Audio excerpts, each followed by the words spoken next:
देश घुसपैठियों के वोट से चलेगा या देश के नागरिकों के वोट से चलेगा।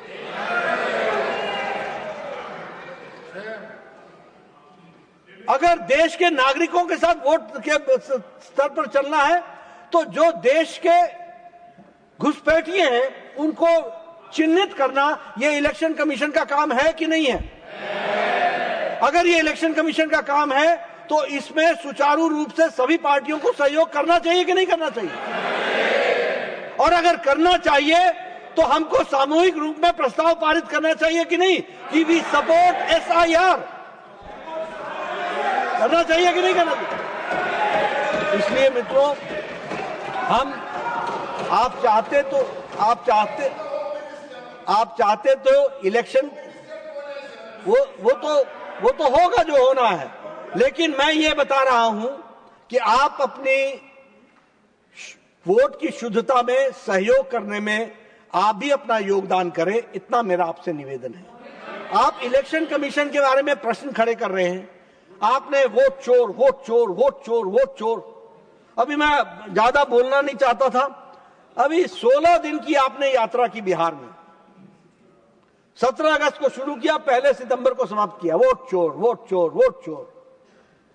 विपक्ष के नेता, हमारे देश के प्रमुख पार्टी के पूर्व अध्यक्ष, उन्होंने 25 डिस्ट्रिक्ट का दौरा किया, 25 डिस्ट्रिक्ट का दौरा किया, 115 से 125 विधानसभाओं का दौरा किया और 25 में से 21 जिलों में साफ हो गए, साफ।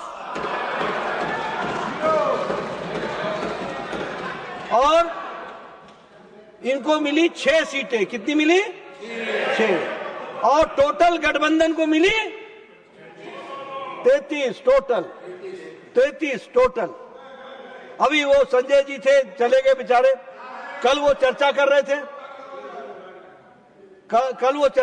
नहीं अखिलेश जी तो ठीक है अखिलेश जी, नहीं आप चलिए। महागठबंधन को 33 मिले। लोगों के मन में शक है, अरे बिहार में लोगों के मन में शक नहीं है, लोगों ने आपका शक दूर कर दिया, ये आपको ध्यान में रखना चाहिए। तो मैं इसको पॉलिटिकल नहीं बनाना चाहता था, लेकिन मैं फैक्ट्स रखना चाहता हूं। मैं और आप, मेरा विनम्र निवेदन है, जयराम जी आप अपने नेतृत्व को समझाइए। धुन वही बजानी चाहिए, तान वही छेड़ना चाहिए जिससे धुन निकले। तान वो नहीं छेड़ना चाहिए जिससे नॉइज निकले, जिससे तकलीफ हो। तो इसलिए आप सोचिए, आप समझिए कि देश की आवश्यकता क्या है, देश क्या चाह रहा है, और इंडियन नेशनल कांग्रेस कौन सा राग बजा रही है, कौन सा राग चला रही है, ये इररिलेवेंट हो रहा है। और मैं फिर कहना चाहूंगा कि भारतीय जनता पार्टी के जिम्मेवार कार्यकर्ता के रूप में और विपक्ष के नेता के रूप में, हाउस के नेता के रूप में, मैं इस हाउस को एश्योर करना चाहता हूं कि प्रधानमंत्री मोदी जी के नेतृत्व में हम सभी बातों के लिए पूरी तरीके से चर्चा करने के लिए तैयार हैं। और हमारे लिए दल बाद में है, देश पहले है। देश के लिए जो आवश्यक होगा वो हम करने के लिए तैयार हैं। आपने मुझे मौका दिया, बहुत बहुत धन्यवाद।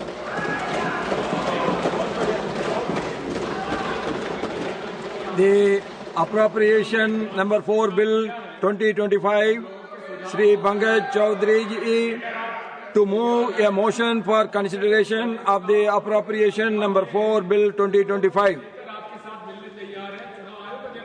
सभापति महोदय, अपने वरिष्ठ सहयोगी श्रीमती निर्मला सीतारमण जी की ओर से मैं प्रस्ताव करता हूं कि वित्त वर्ष 2025-26 की सेवाओं के लिए भारत की संचित निधि से कतिपय और राशियों के संदाय और विनियोग को प्राधिकृत करने वाले विधेयक पर लोकसभा द्वारा पारित रूप में विचार किया जाए। Motion is moved. I now call upon the members whose names have been received for participation in the discussion.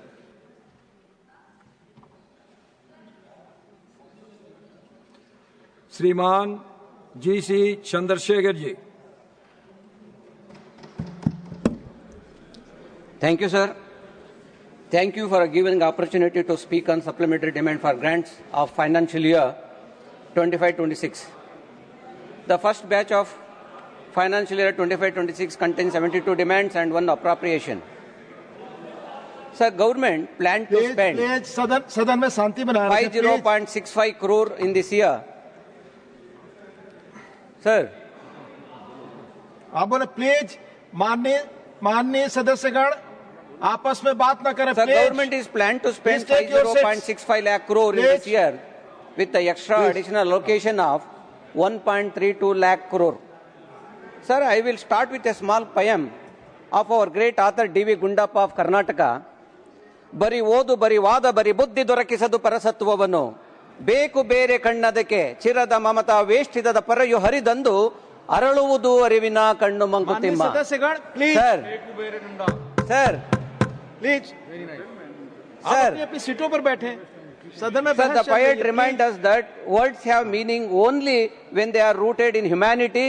Poetry teaches us to feel the pain of ordinary people, not to just speak beautifully. Sir, this sum of principle must guide governance also. When the government needs additional grant for its programs, it is just not about allocation more money on paper. Allocation is important, yes, but it is decide how taxpayers' money is spent. But what truly matters is in allocated money at least should reach 70 to 80% of the people. Sir, unfortunately, the central government's allocation for popular programs not even implemented 50% due to non-release of the funds. Sir, coming to demands of grant fertilizers department, sir, ಹೆಚ್ಚುವರಿಯಾಗಿ ಅನುದಾನನ ಫರ್ಟಿಲೈಸರ್ಸ್ಗೆ ಇವತ್ತೊಂದು ದಿವಸ ಕಳೆದ 5 ವರ್ಷಕ್ಕೆ ಹೋಲಿಸಿದ್ರೆ ಇವತ್ತು double ಆದರೂ ಕೂಡ ಇವತ್ತು ಫರ್ಟಿಲೈಸರ್ಸ್ನ ಸಪ್ಲೈ ಮಾಡೋದ್ರಲ್ಲಿ ಕೇಂದ್ರ ಸರ್ಕಾರ ಸಂಪೂರ್ಣವಾಗಿ ಸೋತಿದೆ ಅನ್ನೋದ್ರಲ್ಲಿ ಯಾವುದೇ ಒಂದು ಇದಿಲ್ಲ ಸರ್. ಯಾಕೆ ಅಂತ ಅಂದ್ರೆ ಇಷ್ಟ ಆದ್ರೂ ಕೂಡ ಒಂದು ವರ್ಷದಲ್ಲಿ ಫಾರ್ಮರ್ಸ್ಗೆ ಎಷ್ಟು ಫರ್ಟಿಲೈಸರ್ಸ್ ಬೇಕು ಅಂತ ಅನ್ನೋದನ್ನ ಅವರು ಅಂದಾಜು ಮಾಡೋದ್ರಲ್ಲೇ ಸೋತಿದ್ದಾರೆ ಸರ್. ಯಾಕೆ ಅಂತ ಅಂದ್ರೆ ಪ್ರತಿ ವರ್ಷನೂ ಕೂಡ ನಮ್ಮ ರೈತರು ಸಫರ್ ಆಗ್ತಾನೆ ಇದ್ದಾರೆ, ಆ ಕಷ್ಟ ಅನುಭವಿಸ್ತಾನೆ ಇದ್ದಾರೆ, ಅವ್ರಿಗೆ ಸರಿಯಾದ ರೀತಿಯಲ್ಲಿ ಫರ್ಟಿಲೈಸರ್ಸ್ ಸಿಗ್ತಾ ಇಲ್ಲ. ಆದ್ರೂ ಕೂಡ ಇವ್ರಿಗೆ ಎಷ್ಟು ಬೇಕು ಈಗ ಹೇಳ್ಬೋದು ಇವ್ರು, ಇಲ್ಲ ನಾವು ಇಷ್ಟೆಷ್ಟು ಮಾಡಿದ್ವಿ ಅದಕ್ಕಿಂತ ಜಾಸ್ತಿ ಬೇಕಾಯ್ತು ಅವಾಗ ನಮ್ಗೆ ಗೊತ್ತಾಗ್ಲಿಲ್ಲ ಅಂತವ. ಪ್ರತಿ ವರ್ಷನೂ ಇದನ್ನೇ ಹೇಳೋದಾದ್ರೆ ಇವ್ರು ಎಸ್ಟಿಮೇಟ್ ಮಾಡಿದ್ಕಿಂತ ಜಾಸ್ತಿ ಬೇಕಾಯ್ತು ಅಂದಮೇಲೆ ಇವ್ರು ಎಸ್ಟಿಮೇಟ್ ಮಾಡಿದ್ದೇ ಸರಿ ಇಲ್ಲ ಅಂತ ಆಯ್ತಲ್ಲ. ಆ ಕಾರಣಕ್ಕೆ ಸರ್ 25ರ ಒಳಗೆ ನಾವು ಅವರೊಂದು ಆಶ್ವಾಸನೆ ಕೊಟ್ಟಿದ್ರು. 2025 ಒಳಗಡೆ ನಾವು ಆತ್ಮನಿರ್ಭರ್ ಭಾರತ್ ಅಡಿನಲ್ಲಿ ನಾವು ಫರ್ಟಿಲೈಸರ್ಸ್ನ ನಾವು ಇಂಪೋರ್ಟ್ ಮಾಡ್ಕೊಳ್ಳೋದಿಲ್ಲ, ಅದನ್ನ ನಾವು ದೇಶದಲ್ಲೇ ತಯಾರು ಮಾಡ್ತೀವಿ ಅಂತ ಅಂದ್ಬಿಟ್ಟು ವಾಗ್ವಾದ ಮಾಡಿದ್ರು. ಆದ್ರೆ ಏನಾಗ್ತಾ ಇದೆ ಇವತ್ತೊಂದು ದಿವಸ, ಇವತ್ತು ಇಂಪೋರ್ಟ್ ಮಾಡ್ಕೊಳ್ಳೋದನ್ನ ತಪ್ಪಿಲ್ಲ, ಇಂಪೋರ್ಟ್ ಜಾಸ್ತಿ ಆಗಿದೆ. ಅವ್ರು ಇವತ್ತೇನು